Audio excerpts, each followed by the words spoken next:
Shanquella, can you at least fight back? No. Why she not fighting? At least something. At least fight back, something.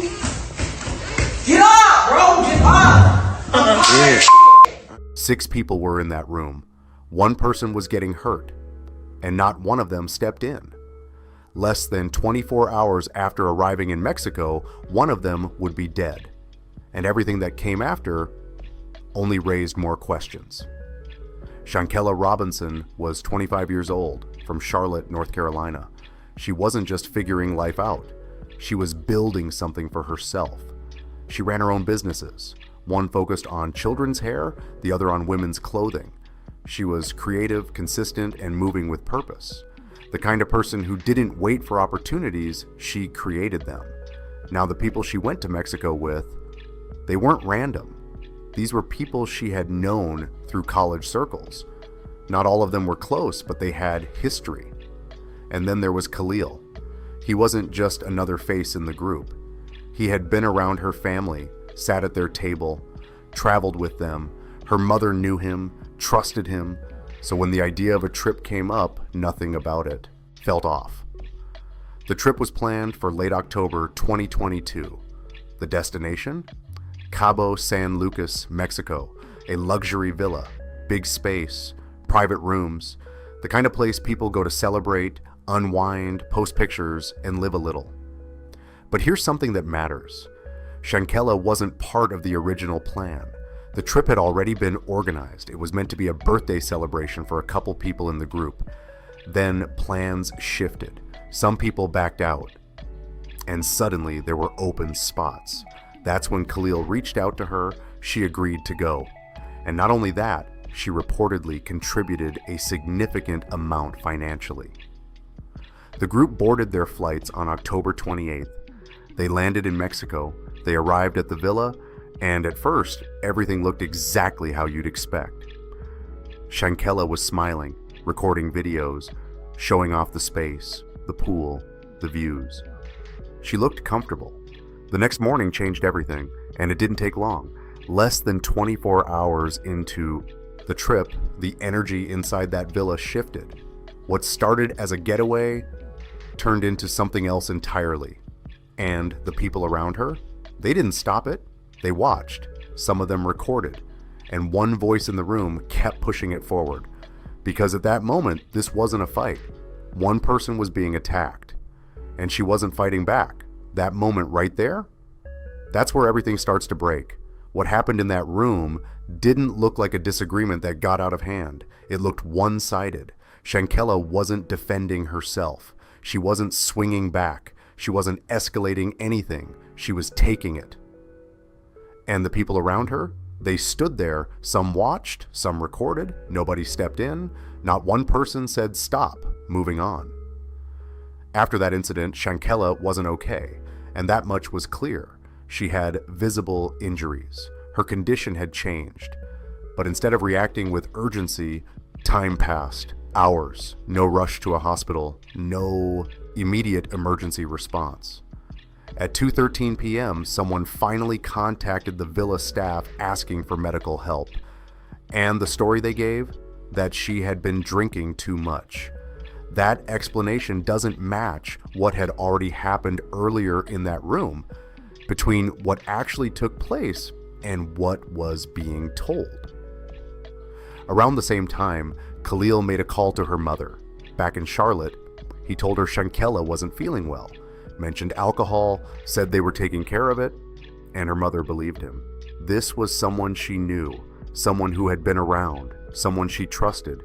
So when he said everything was under control, she accepted it. Meanwhile, Shanquella was getting worse. At around 3:15 p.m., a doctor arrived at the villa. And immediately, things didn't line up. This wasn't dehydration. She was showing signs of serious trauma. The doctor urged them to take her to the hospital multiple times. And each time, they refused. They brought up money, hospital, costs, logistics. But the doctor offered solutions. Public hospitals, contacting family, verifying insurance, still no. The doctor tried to help. attempted to give her fluids through an IV. It took multiple tries, and when it finally worked, Shanquella had a seizure. Everything escalated fast, and the same people who had been standing around before, they panicked. Some of them left the room. The doctor had to tell them to call emergency services. Eventually, a call was made, but by then, time had already been lost. At 4:49 p.m., Shanquella no longer had a pulse. Emergency responders arrived, but without vital signs, there wasn't much they could do. Attempts were made for over an hour. At 5:57 p.m., she was pronounced dead. And then things got even more unsettling, because after everything that had just happened, the group packed their things and asked for a ride. Not to a hospital, not to authorities, to dinner. But they didn't go to dinner. They redirected to a hotel near the airport, and by the next morning, they were gone. Back to the United States. One person left behind. So now we're looking at a timeline where an altercation happened, medical help was delayed, a serious condition was minimized, and then everyone left. Like, what actually happened in that villa?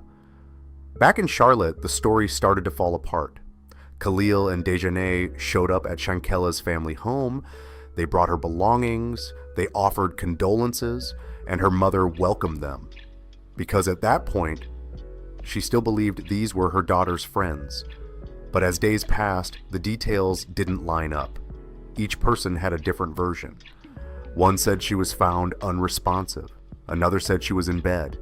Someone mentioned a maid. Someone else said they were the ones who found her. Because it can't be all of them.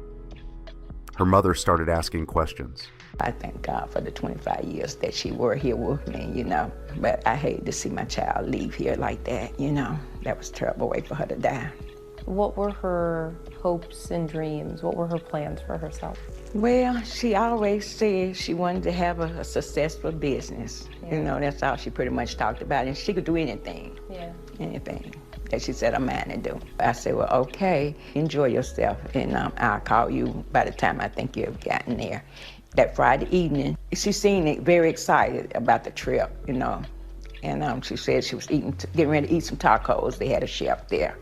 And I said, okay, love you. I will talk to you tomorrow. Enjoy yourself. And I never spoke with my child again.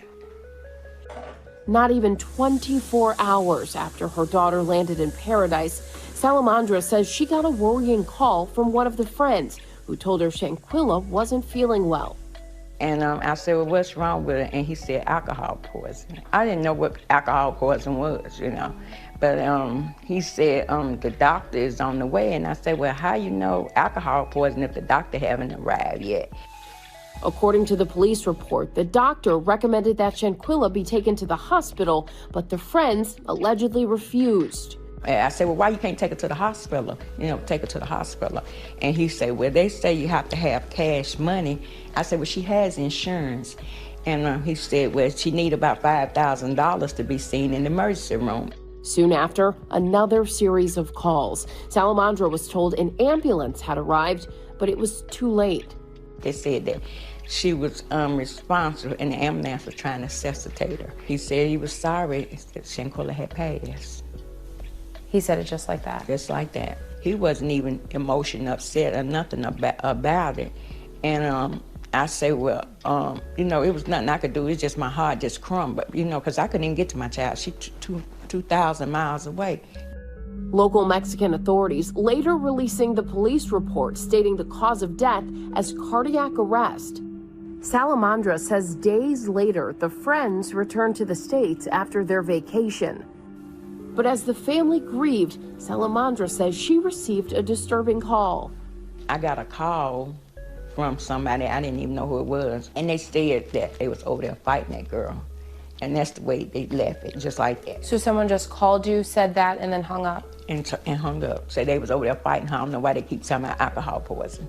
Salamandra telling us she confronted the friends about that call when they visited her at home in Charlotte, North Carolina. They was crying and say they never had a fight. They even sit here and say they was picking out what they was wearing to the funeral. They sit down here, and we was talking about what colors we was gonna wear and what we was gonna do, and they sit here and say, pick out what they was wearing to the funeral.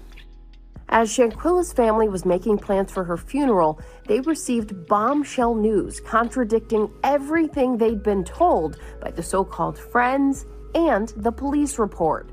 When they called me and the autopsy came back, it all made sense. By the so-called friends and the police report.